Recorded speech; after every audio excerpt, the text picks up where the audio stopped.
Magandang buhay mga minamahal naming tagapakinig, higit lalo sa mga mag-aaral naming nasa ikalawang baitang. Sumasa inyo ang TV RBI School on Air 88.9 FM Ayos. Radyo Karunungan kaagapay sa kaalaman sa himpilan ng inyong mga radyo. Ako si Teacher Grace, ang inyong teacher broadcaster para sa asignaturang Mother Tongue, Grade 2. Handa na ba kayong matuto? Samahan ninyo ako sa 25 minutong makabuluhang talakayan tungkol sa pagkilala sa bahagi ng pangungusap at pagsunod ng maayos sa isang pagsusulit. At syempre, kung gusto ninyong makibahagi sa ating talakayan ngayong umaga, maaari kayong mag-text sa ating cellphone number or mag-send ng message sa ating group chat na naka-flash sa inyong mga screen. Hihintayin ko ang inyong mga katanungan at kasagutan. Mga bata, handa na ba kayo sa ating talakayan? Kung oo ang inyong sagot, ako ay natutuwa dahil handa na kayong makinig ng mabuti at maunawaan ang ating aralin at masagutan ng tama ang mga katanungan maya-maya. Nilalayon ng araling ito na makilala ang mga bahagi ng pangungusap, makasusunod ng maayos sa panuto sa isang pagsusulit. Bago tayo magsimula sa ating mga gawain para sa araw na ito, mangyari lang na ihanda ang inyong learner's activity sheet na bigay ng inyong mga guro sa inyong paaralan at syempre huwag ding kakalimutan ang inyong mga sagutang papel at panulat. Handa na ba ang lahat? I think handa na ang lahat. Kung gayon, mabuting ituon ang inyong pansin sa pakikinig. Siguraduhin komportable kayo sa inyong kinalalagyan at iwasan ang anumang bagay na makakasagabal sa inyong pag-aaral. Ang pangungusap ay may dalawang bahagi, ang simuno at panaguri. Simuno ang tawag sa pinag-uusapan o paksa ng pangungusap. Ito ay maaaring matagpuan sa unahan, gitna o hulihang bahagi ng pangungusap. Panaguri naman ang tawag sa tumutukoy o nagsasabi tungkol sa pinag-uusapan o paksa. Ito rin ay maaaring nasa unahan o hulihan ng pangungusap. Halimbawa, ang nanay ni Lisa ay labandera. Ang simuno dito ay nanay at ang panaguri, labandera. Ikalawa, tumutulong si Clarence sa mga gawaing bahay. Ang panaguri ay tumutulong. At ang simuno naman ay si Clarence. Mahalimuyak ang mga bulaklak. Ang panaguri ay mahalimuyak at bulaklak naman ang simuno. Mga bata, ating talakayin ang mga binasa nating mga halimbawa sa unang bilang. Sino o ano ang pinag-uusapan o paksa sa pangungusap bilang isa? Tama, ang pinag-uusapan ay ang nanay. Sa ikalawang bilang, magaling ang pinag-uusapan sa pangalawang halimbawa ay si Clarence. Sa ikatlong bahagi or bilang, tumpak ang pinag-uusapan sa ikatlong bilang ay bulaklak. Ano naman ang nagsasabi o tumutukoy sa pinag-uusapan sa pangungusap? Sa unang bilang, ano ang sinasabi tungkol sa nanay? Mahusay. Ang tamang sagot ay labandera. Sa pangalawang bilang, ano naman ang sinasabi tungkol kay Clarence? Tama. Ang husay naman ninyo mga bata. Tumutulong ang tamang sagot sa ikatlong bilang. Ano naman ang sinasabi tungkol sa bulaklak? Tama mga bata, ang sinasabi tungkol sa bulaklak ay mahalimuyak. Mga bata, saan nakapaloob ang pinag-uusapan o paksa sa bawat pangungusap? Mahusay, ang pinag-uusapan o paksa sa bawat pangungusap ay nakapaloob sa hugis bilog. Ang tawag dito ay simuno. Saan naman nakapaloob ang tumutukoy o nagsasabi tungkol sa paksa o pinag-uusapan?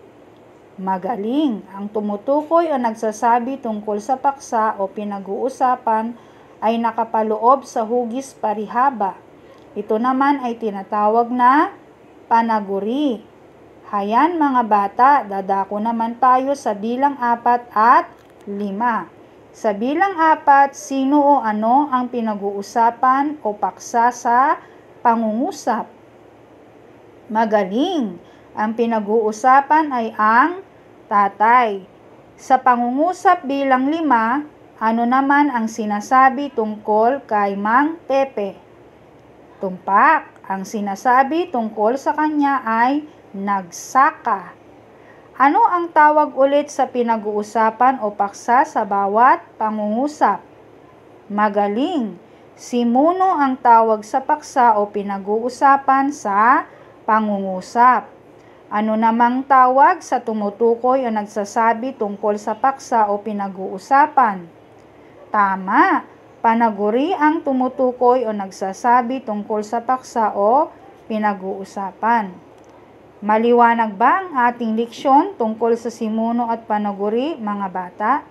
Kung gayon, dadako na tayo sa ating susunod na aralin. Sa araw-araw na pamumuhay, lagi mong naririnig ang mga panuto maging sa bahay, paaralan o kahit saan. Ang mahalaga, masunod ng wasto ang mga panuto upang maiwasan ang pagkakamali. Sa wastong pag-iintindi at pagsunod sa panuto, ikaw ay maaaring makakuha ng mataas na marka sa isang pagsusulit. Ngayon ay may kwento akong babasahin, pakinggan itong mabuti dahil pagkatapos ay may mga tanong akong ibibigay sa inyo na nais kong masagot ninyo ng tama. Handa na ba ang lahat?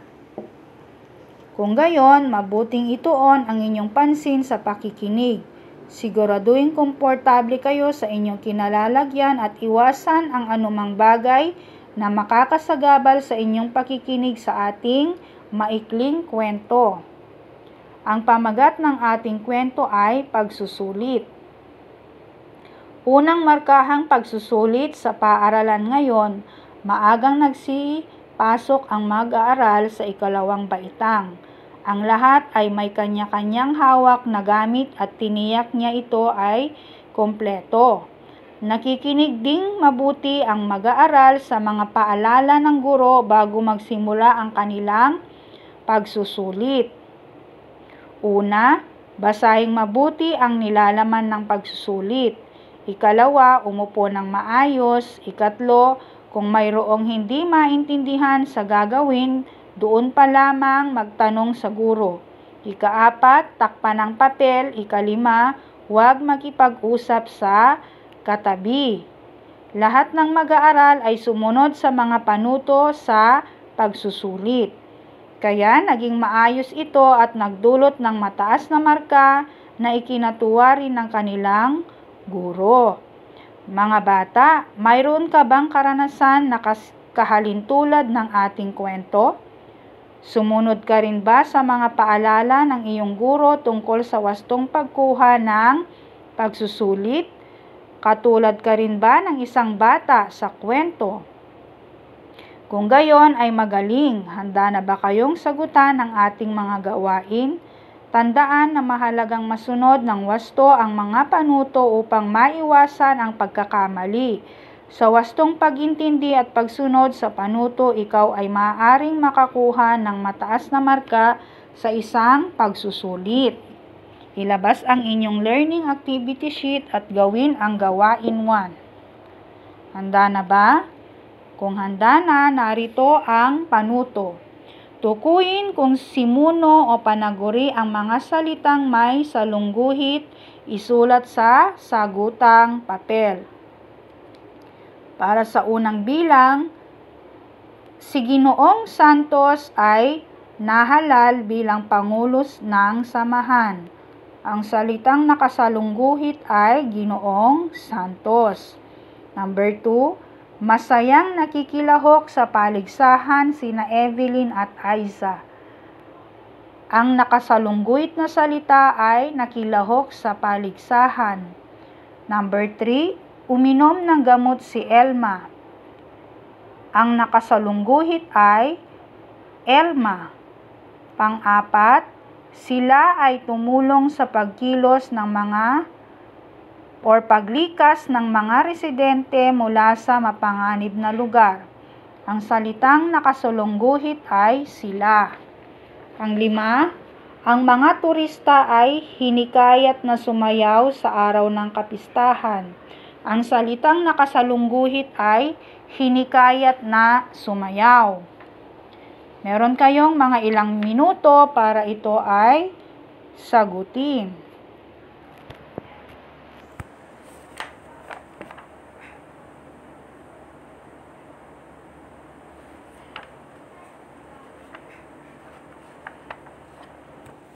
Okay, kung tapos na, iwasto na natin ang inyong mga sagot.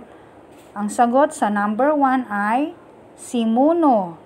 Number 2, Panaguri. Number 3, Simuno. Number 4, Simuno.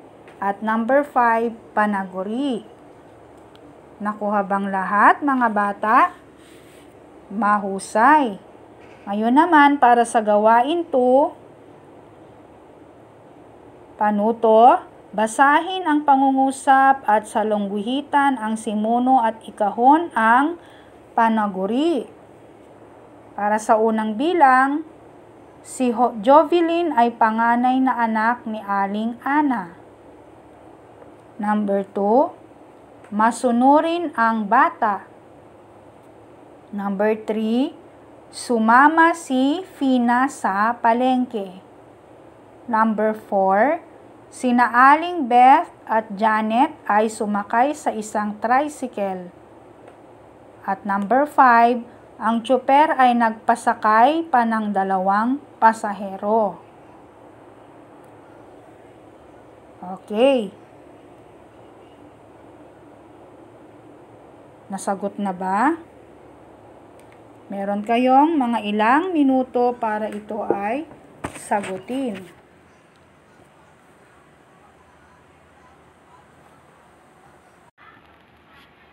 Okay, atin nang iwasto ang inyong mga sagot. Para sa number 1, ang simuno ay si Jovelyn. Panaguri, panganay. Number 2, simuno, bata. Panaguri, masunurin. Number 3, simuno, Fina. Panaguri, sumama. Number 4, simuno, Aling Beth at Janet.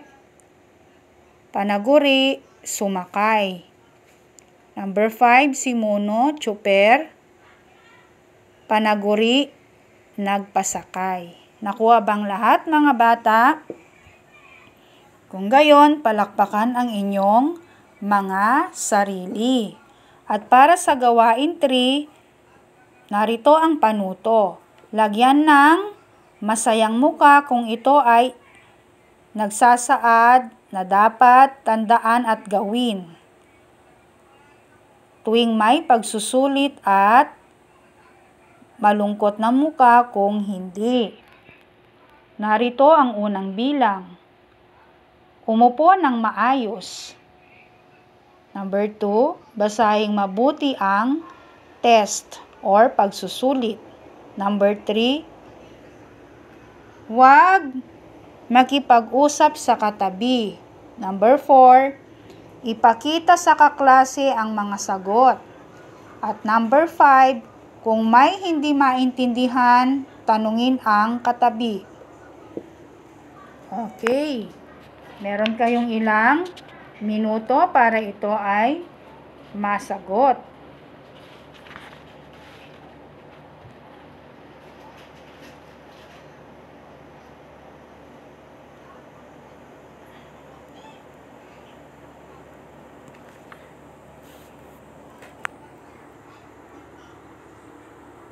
Tapos na ba mga bata? Kung tapos na kayo, atin nang iwasto ang inyong mga sagot. Para sa unang bilang, ang sagot ay masaya. Number 2, masaya. Number 3, masaya. Number 4, malungkot. At number 5, malungkot. Nakuha bang lahat mga bata? Kung gayon, palakpakan ang inyong mga sarili dahil nakakasunod kayo sa ating talakayan. Ngayon naman, meron pa tayong gawain bilang 4. Narito ang panuto. Gawin ang mga sumusunod. Bilugan ang numero ng iyong baitang at ikahon naman ang iyong edad. Nandyan yung mga numbers. Bilugan ang inyong tamang sagot. Number 2, kulayan ng asul ang unang bilog at ilagay ang unang letra ng inyong pangalan sa panlimang bilog. Bilangin ang bilog. Number 3, isulat ang iyong pangalan sa loob ng parihaba at ang iyong apelyido naman sa loob ng biluhaba. Okay. 4, bilugan ang mga malalaking letra sa salitang baitang. At pang-5, kulayan ang gitnang bituin ng pula at berde naman sa magkabila. Okay, gawin niyo yan. Bibigyan ko kayo ng pagkakataong masagutan yan dahil ibabalik pa yan ng inyong mga magulang para aming check sa balikan ng learning activity sheet ninyo. Okay? Dahil mabilis na lumipas ang 25 minuto ng ating talakayan, itago na ang inyong mga learning activity sheets dahil muli mabilis na lumipas na naman ang ating talakayan sa MTV MLE Grade 2. Muli ako ang inyong guro, Grace M. Galo, na nagsasabing ang batang magalang, dangal ng magulang.